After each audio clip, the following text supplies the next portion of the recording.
mga boss, good day, another vlog na naman tayo ngayon. Meron tayo dito isang Rusiflex 125. Ang problema nga pala nito mga boss ay namamatay daw sa andar. Tsaka pag tumatakbo namamatay, walang minor. Tsaka mahirap pa andarin. Ang gawin natin dito boss, kalasin natin tong cover ng kanyang cylinder head. Tingnan natin yung clearance ng kanyang exhaust tsaka ng kanyang intake. Yan, kalasin muna natin yan mga boss. Alright.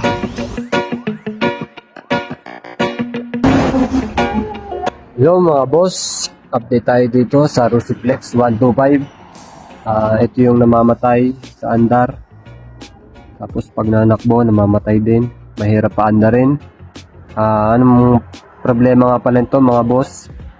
Itong exhaust nya walang play, tukod yung exhaust nya, pero okay na to, inadjust na natin to, pati itong intake nya okay na rin yan. Kakabit na lang natin itong cover nya at saka itong cover sa gilid, sa pan cover okay na rin yan, kabit natin yan, tapos testingin natin yan. Okay mga boss, alright. Yung mga boss, tapos na natin to, si 125 Flex. Okay, kabit na natin yung mga dapat ikabit. Okay na to, testingin na lang natin kung hindi na siya mamamatay. Ang naging problema nga pala nito mga boss, yung namamatay sa andar, wala siyang minor. Yun, testingin na natin. Yun, one click.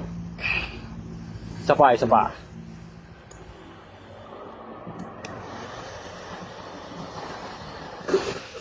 Yun.